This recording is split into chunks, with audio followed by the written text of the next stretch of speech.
Assalamualaikum warahmatullahi wabarakatuh. Selamat pagi pada anak-anak kami sekalian.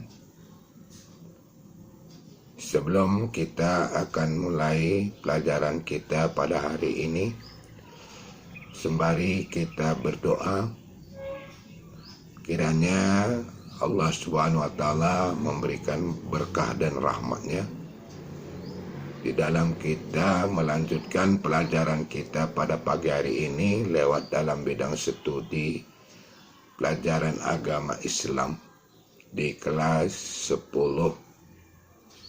semua jurusan di SMK Swasta Swakarya Salapian.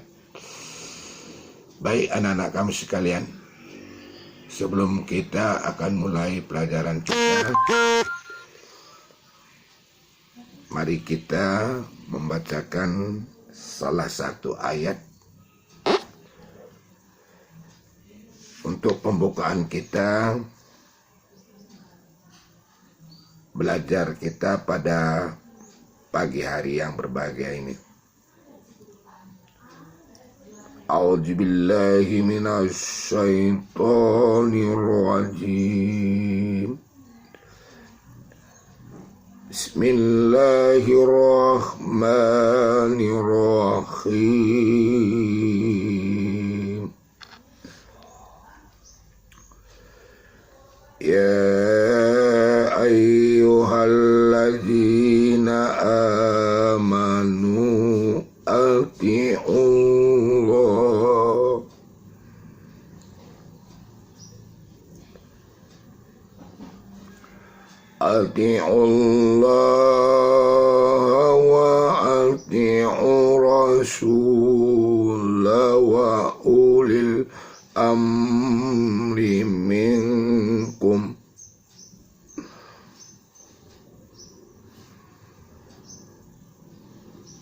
Wa in tanazza'tum fi syai'in faruddu ila Allah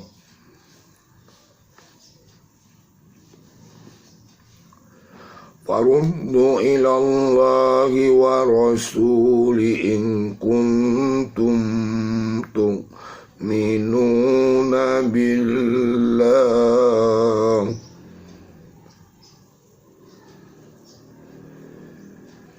in kuntum tu'minuna billahi wal yaumil akhir, dzalika khairu wa ahsanu ta'wila. Sadaqallahul azim. Baik anak-anak kami sekalian, pada pelajaran pada hari ini kita masuki bab 4. Kembali kami ingatkan kepada anak kami, coba dilihat buku paket halaman 46 sampai nantinya halaman 52. Adapun materi kita pada hari ini pada bab 4 ini adalah Al-Quran dan hadis adalah pedoman hidupku. Sebelum kita melanjutkan lebih mendalam, kembali kita akan membuka renung hati. Ada sebuah kisah, terdapat seorang pengembara yang terbangun dari keadaan tidak sadar dan mendapat dirinya di tengah hutan. Dia tidak tahu di mana dia berada, dari mana dia berasal, siapa dia, Dan untuk apa dia di hutan? Namun yang dia tahu bahwa dia berada di sebuah hutan belantara, disekelilingi semak-semak belukar, pohon-pohon yang besar, dan binatang liar, dan tanpa ada seorang pun manusia untuk dapat dia melihat dan bertanya. Di sekitar tempat itu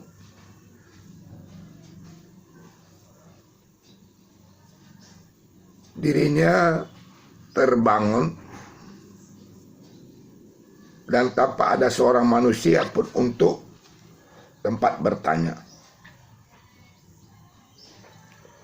Dan tidak akan ditemukan apapun yang dapat mengingatkan dirinya akan asal-usul dan kenapa dia ada di tempat itu. Seiring waktu berjalan, dia mencapai titik lelah untuk mencari siapa dirinya dan mengapa dia berada di tempat itu.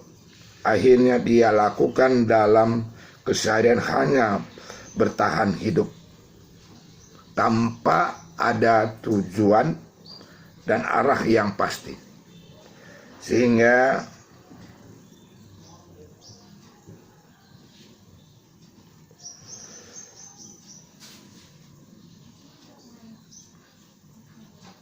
suatu ketika datang seorang yang mengaku sebagai utusan Maharaja yang menerangkan jati dirinya melalui sebuah surat dari sang raja bahwa dia adalah seorang pangeran yang berasal dari suatu negeri. Dia diutus ke tempat ini untuk mencari harta karun. Buktinya adalah mencari kertas kecil yang dilipatkan di bajunya berisi catatan tentang siapa dia dan misi apa yang dibawa ke hutan. Cerita pengembara di atas, jika dianalogikan dengan kehidupan kita sebagai manusia, ibarat pengembara yang hidup di hutan belantara.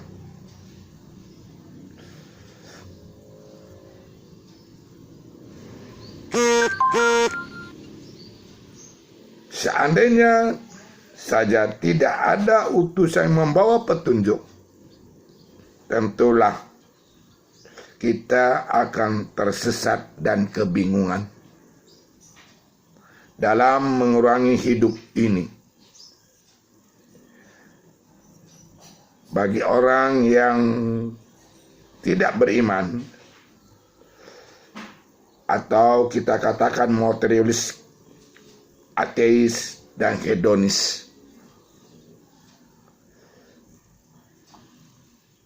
yang hidup dalam kesesatan,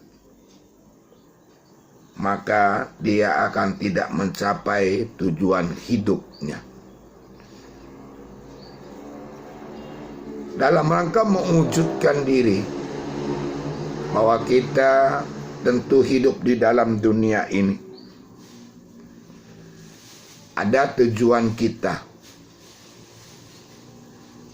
yang mana dalam tujuan kita ini tentu barangkali ada pedoman hidup kita. Semua kita tahu, anak-anak kami sekalian, bahwasanya hidup kita di dunia ini pasti apa yang difirmankan oleh Allah kepada kita. Rabbana atina fid dunya hasanah wa fil akhirati hasanah wa qina adzabannar. Keselamatan, kebahagiaan yang kita capai. Selamat dan bahagia di dunia, tentu barangkali akan mencapai keselamatan dan kebahagiaan kelak di akhirat. Untuk mencapai kebahagiaan hidup dunia dan akhirat, tentu barangkali kita mempunyai pedoman hidup.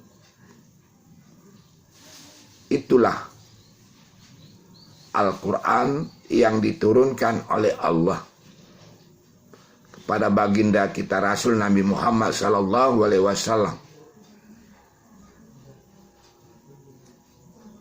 Maka di dalam hal ini,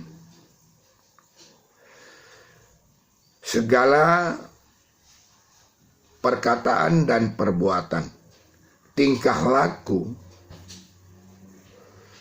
yang dikerjakan oleh Rasul, itulah yang disebut sebagai al-hadis, untuk dapat kita jadikan landas hidup kita dalam kita menggapai keselamatan dan kebahagiaan hidup, baik di dunia maupun di akhirat. Baik anak-anak kami sekalian, para siswa, kembali kita akan lihat apa itu Al-Quran. Yang pertama, Al-Quran, kalau kita tinjau dari segi istilah dan bahasa, maka ada dua pengertian yang kita dapati. Yang satu, pengertian Al-Quran menurut bahasa, yang mana pengertian Al-Quran menurut bahasa, Al-Quran berasal dari kata qara'a, yakra'u, qira'atun, Qur'anan. Jadi yang artinya sesuatu yang dibaca atau bacaan.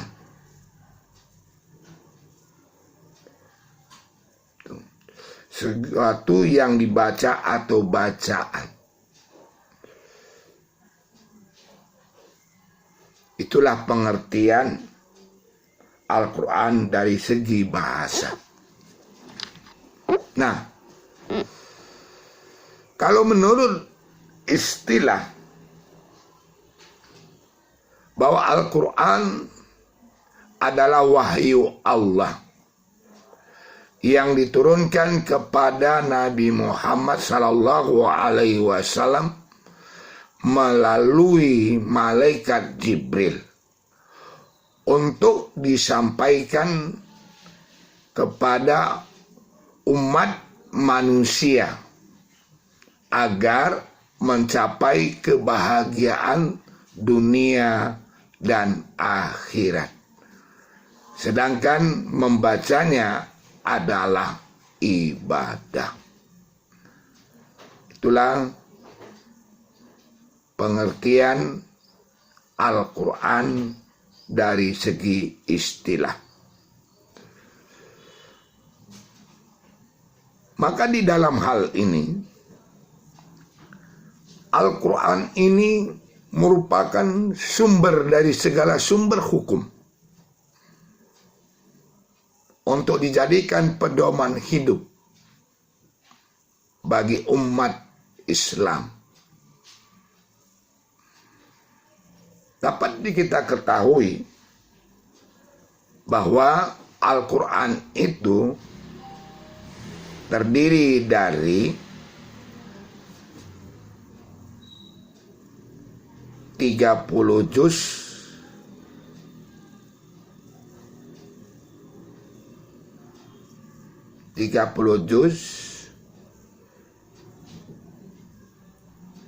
114 surah,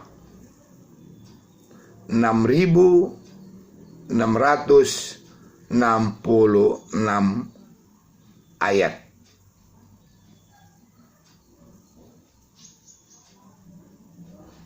yang diawali dari suratul Fatihah dan diakhiri dengan surat An-Nas. Itulah Al-Quran.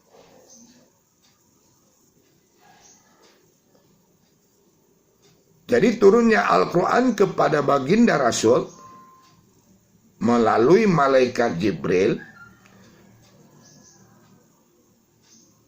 adalah selama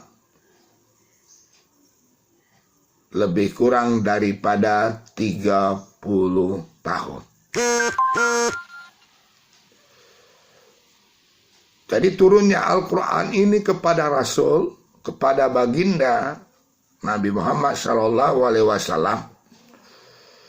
sesuai dengan keadaan. Jadi tidak sekaligus turunnya Al-Quran itu kepada Nabi Muhammad SAW melalui malaikat Jibril. Nah, di mana kita ketahui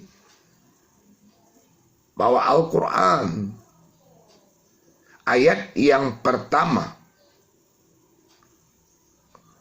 diturunkan oleh Allah Subhanahu wa Ta'ala adalah Iqra.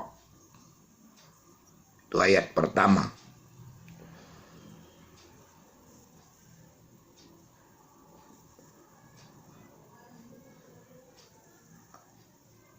Anak-anak kami sekalian, itulah pengertian Al-Quran. Yang kedua, kedudukan Al-Quran sebagai sumber hukum Islam. Di dalam surat An-Nisa ayat 59 mengatakan kepada kita, ya ayyuhalladzina amanu ati'ullah wa ati'ur rasul wa uli amri minkum. Fa in tanazza'atum fi syai'in faradu ilallahi wa rasuli in kuntum tu'minu billahi wal yaumil akhir zalika khairu wa ahsana ta'wilan. Wahai orang-orang yang beriman, taatlah kamu kepada Allah dan Rasulnya dan uli amri di antara kamu. Kemudian jika kamu berbeda pendapat tentang sesuatu, maka kembalikanlah kepada Allah, yaitu Al-Quran dan Rasulnya, yaitu Sunnah. Jika kamu beriman kepada Allah dan hari kemudian, yang demikian itu lebih utama bagimu dan lebih baik. Quran Surah An-Nisa ayat 59.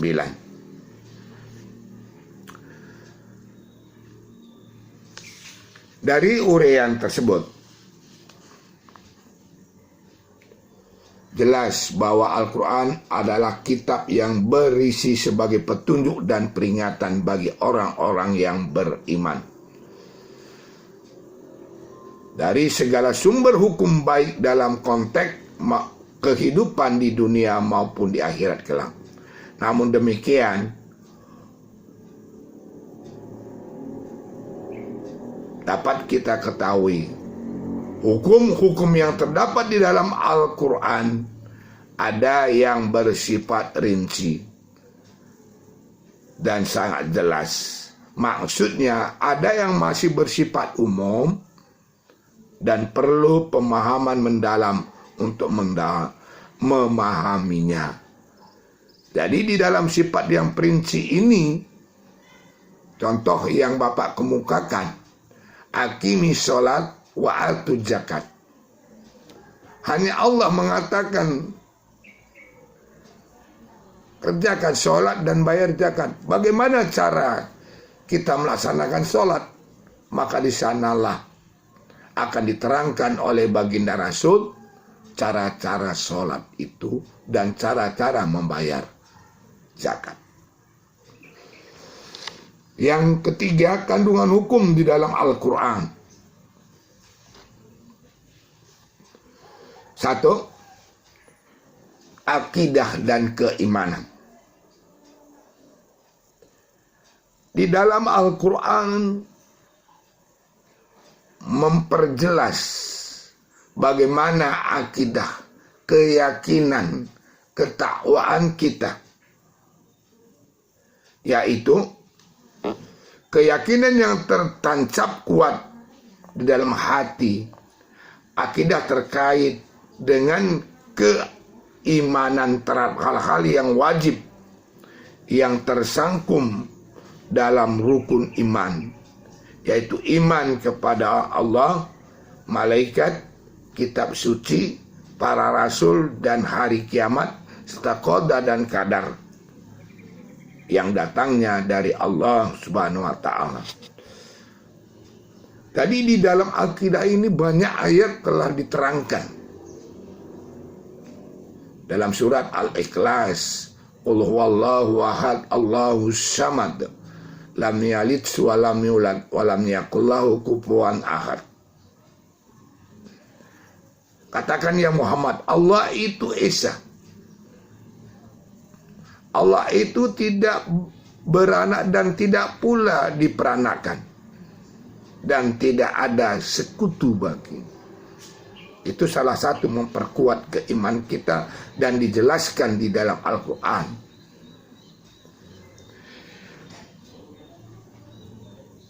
Ya, tadi kandungan dalam hukum dalam Al-Quran, yang pertama tadi adalah akidah dan keimanan, yaitu bagian A, akidah atau keimanan. B, syariah atau ibadah. Maka di dalam Al-Quran ini, hukum syariah dan ibadah ini mengatur tentang cara-cara ibadah, baik yang berhubungan langsung dengan Allah Khalik, yaitu Allah Subhanahu wa ta'ala, yang kita sebut dengan ibadah mahdah, maupun yang berhubungan dengan sesama makhluknya yang disebut dengan ibadah ghairun mahdah. Itu ilmu yang berbagai cara seperti itu adalah kita sebut fikih. Tadi ibadah mahdah, ibadah yang langsung kepada Allah, itu disebut dengan ibadah mahdah, hubungan kita langsung dengan Allah. Bagaimana kita cara untuk melakukan dengan kita dekatnya dengan Allah, dengan rasa kita rindu kepada Allah, sehingga kita melaksanakan apa yang diperintahkan oleh Allah, seolah-olah kita itu berhadapan dengan Allah. Maka itu yang disebut dengan ibadah mahdah. Kalau dia itu ghairu mahdah, hubungan kita sama manusia, hubungan kita sesama alam, dan hubungan kita sesama makhluk, maka ini semua diatur di dalam Al-Quran, yang mana di dalam hal ini sudah tertuang di dalam ilmu fikih. Di dalam hal ini, pada ibadah mahdah atau ghairu mahdah dapat kita pelajari dalam pembagiannya. Ada dua. Yang pertama, hukum ini mengatur bagaimana seharusnya melaksanakan ibadah sesuai dengan ajaran Islam. Apa itu saja? Sholat, haji, zakat, puasa, dan lain sebagainya. Kalau dia itu hukum muamalah, hukum ini mengatur interaksi antara manusia dengan sesamanya, seperti hukum tentang cara jual beli, hukum pidana, hukum perdata, hukum warisan, pernikahan, politik, dan sebagainya. Itulah yang dituangkan dalam kandungan hukum yang terdapat dalam Al-Quran yang dikategorikan sebagai syariah atau ibadah.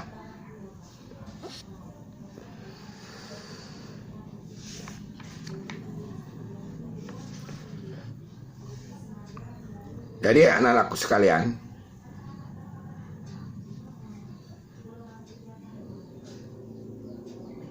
di dalam kita menyikapi bahwasanya di dalam hidup kita jadikan Al-Quran dan hadis adalah pedoman hidupku. Baik, anak-anak kami sekalian, untuk melengkapi daripada itu, kami tugaskan kepada anak kami sekalian, buatlah satu kesimpulan bagi kamu dari apa yang telah terangkan Bapak tadi di atas, yaitu satu, pengertian Al-Quran. Yang kedua, kedudukan Al-Quran. Dalam kedudukan Al-Quran ini sebagai sumber hukum Islam, coba kamu catat ayat-ayat yang berkenaan dengan kedudukan Al-Quran itu, juga hadis-hadisnya. Yang ketiga, kandungan hukum dalam Al-Quran. Itu saja pelajaran kita pada hari ini. Mari kita akhiri pertemuan kita, mohon kepada Allah. Dengan sembari sama-sama kita berdoa, kita tutup pelajaran kita pada hari ini. A'udzubillahi minasyaitonirrajim. Bismillahirrahmanirrahim. Rabbi ji'nin ilman warzuqni fahman wa amilan solihan. Sekian, terima kasih. Assalamualaikum warahmatullahi wabarakatuh.